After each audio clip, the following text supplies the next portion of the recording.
Hello, I am Anukul, motivationalist speaker and success coach. So today I am going to talk about on a very important topic that everybody is facing right now. Tough times. Really we are facing very tough times in our life. हम अपनी ज़िंदगी में ये जो period बीत रहा है ये सबसे टफेस्ट टाइम हम सब फेस कर रहे हैं. तो क्या करें? The big question is what should we do? हमारे हाथ में क्या है? And how can we transform और transmute this tough time into an opportune time? हम इस कठिन समय में अपने आप में क्या ऐसा करें जिससे ये कठिन समय हमारे लिए अच्छा समय बन जाए? So this is a big question. I am receiving many mails, I am many WhatsApp messages from my students, from parents कि सर कोई वीडियो इस पे बनाने का है. सो सबसे पहले मैं आज ये वीडियो अपने father in law Mithilesh Kumar Khan को डेडिकेट करना चाहता हूँ, जिनकी मृत्यु अभी संडे को हो गई है हार्ट अटैक से. वो मुझे अपने बच्चे से भी ज़्यादा प्यार करते थे. And being the eldest son in law in his family. So I am really saddened with this news that I have lost my father-in-law. तो ये मेरे लिए टफ टाइम है, इमोशनली अपने आप को चार्ज करना. फिर भी मैं ये वीडियो बनाने की कोशिश कर रहा हूँ. सो हम 5 चीज़ों को अगर ध्यान में रखें तो हम इस टफ टाइम को अपॉर्चुन टाइम में बदल सकते हैं. पहली चीज पर्सपेक्टिव. हमें ये हमेशा सोचना चाहिए कि केवल ये जो टफ टाइम है क्या ये मेरे लिए है? मेरी जिंदगी में जो हो रहा है क्या और भी कहीं बाहर हो रहा है? तो अगर हम पर्सपेक्टिव को जरा देखें तो शायद हम अपने टफ टाइम को बहुत आसानी से फेस कर सकते हैं. मैं एक छोटी सी बात बताने की कोशिश कर रहा हूं. पूरे हिंदुस्तान में आज 100 करोड़ ऐसे लोग हैं जो बहुत मुश्किल में हैं. बहुतों की नौकरी जा चुकी है, बहुतों के बाद खाने के पैसे नहीं हैं, बहुतों ने बाढ़ में अपने घर और अपने प्रियजनों को गंवाया है, बहुतों के पास बीमारी है कोरोना नाम की जो हॉस्पिटल में है और अपना बिल पे नहीं कर सकते. So this tough time is not only guided towards me.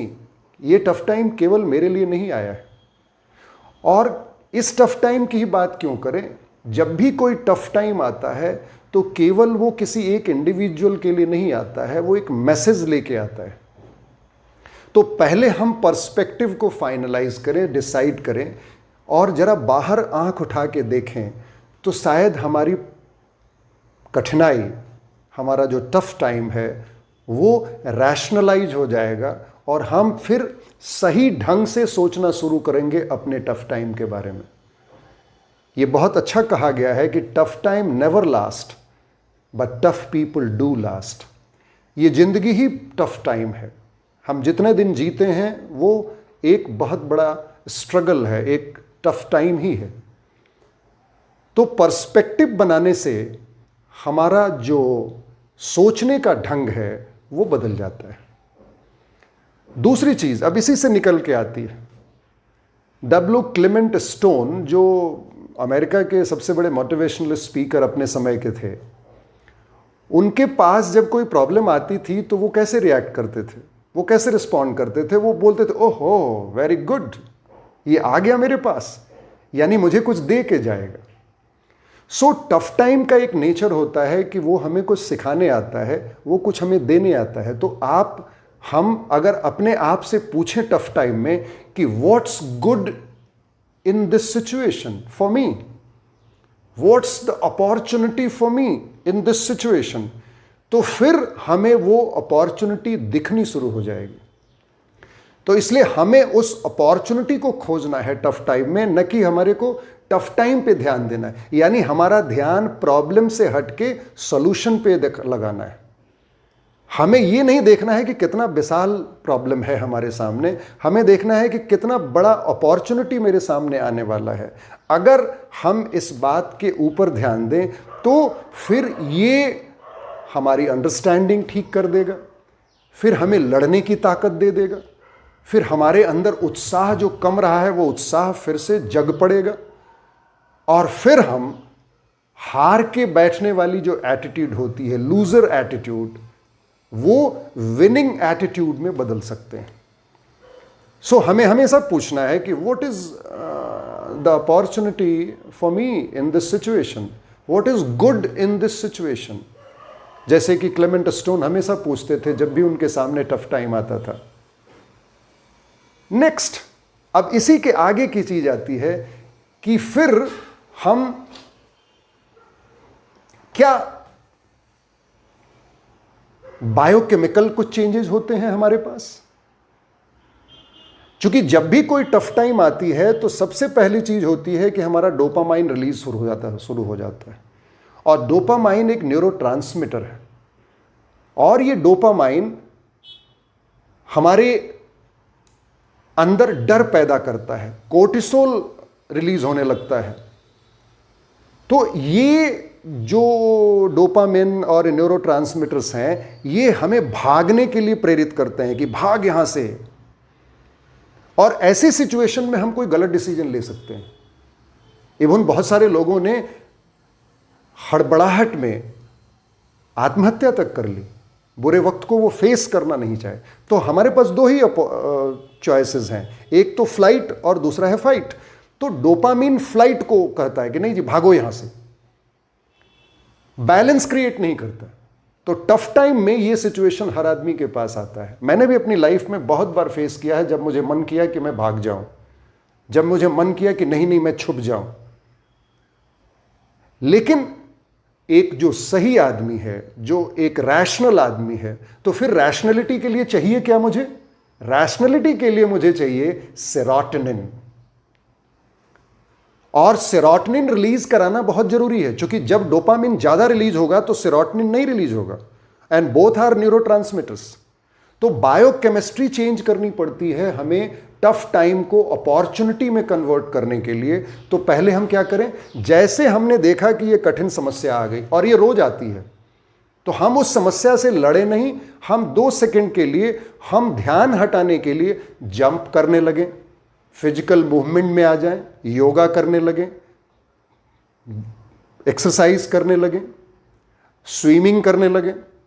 हम कोई ना कोई ऐसी फिजिकल मूवमेंट करें, क्योंकि फिजिकल मूवमेंट करते ही सेरोटोनिन रिलीज होगा, एंडोर्फिन रिलीज होगा, और हम लाइफ से भागने की न सोच के लाइफ के साथ चलने की डिसीजन लेंगे। बिकॉज ये दोनों हार्मोन बहुत जरूरी, ऑक्सीटोसिन भी रिलीज होगा, सो हमें अपनी जिंदगी से प्यार भी होगा, बिकॉज ऑक्सीटोसिन प्यार का हार्मोन है। सो हमें ये करना बहुत जरूरी है इस सिचुएशन में जब टफ टाइम हमने फेस किया है। और ये टफ टाइम केवल आज ही नहीं आया है, ये टफ टाइम रोज आएगा। मैं तो बोलूं पूरी जिंदगी ही टफ टाइम है। तो हमें सेरोटोनिन की मात्रा ज्यादा बढ़ानी पड़ेगी, डोपामिन और कॉर्टिसोल की मात्रा को कम करना होगा। तो उसके लिए हमें फिजिकल एक्टिविटी, रनिंग, स्विमिंग पे ध्यान देना चाहिए। और जब भी कोई टफ टाइम आए तो हमें, मैं तो कहूं कि वीक में हमें ऑयल का मसाज करना चाहिए, हमें गर्म पानी से वीक में 2 बार नहाना चाहिए। So that is also going to create some good impact on our mental frame of thoughts. अब उसी के नीचे आता है नेक्स्ट कि what I have to do.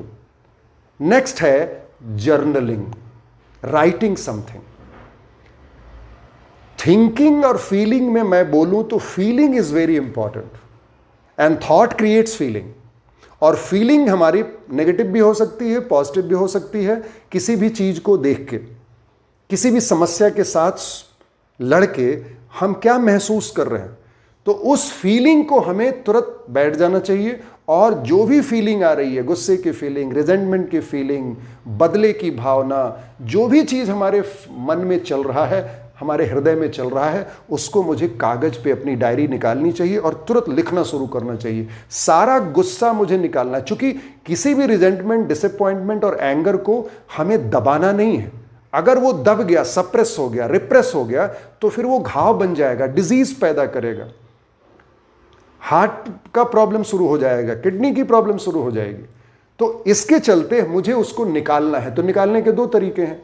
एक तो है कि मैं शरीर से मेहनत करूं, पसीने निकले, सारा गुस्सा बाहर निकला, और दूसरा है कि मैं अपनी फीलिंग को जो दबी हुई है उसको मैं लिख के निकालूं।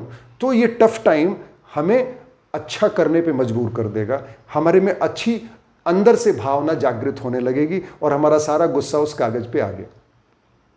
And the next one that is very very important, that is nature के साथ जुड़ना।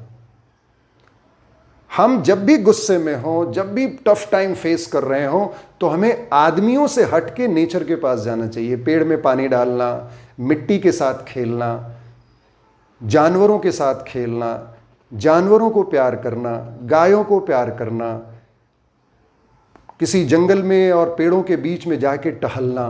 So this all things will start bringing change in my thought process, because life is very natural.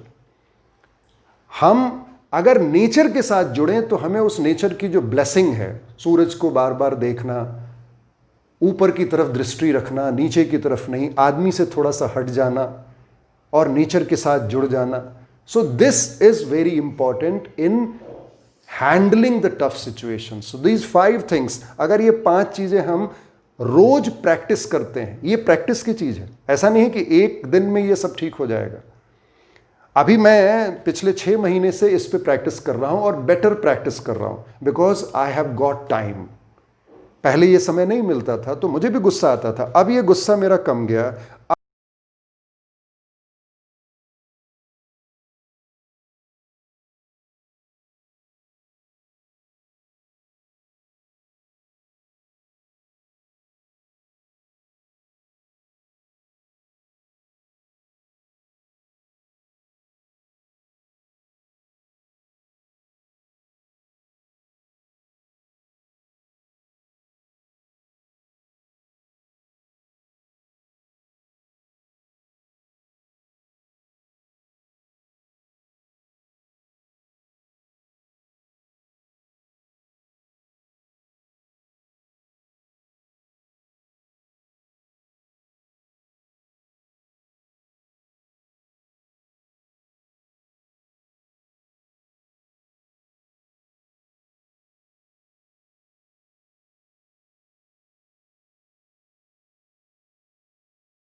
Watching this video, and I hope that you will start changing. Thank you. God bless.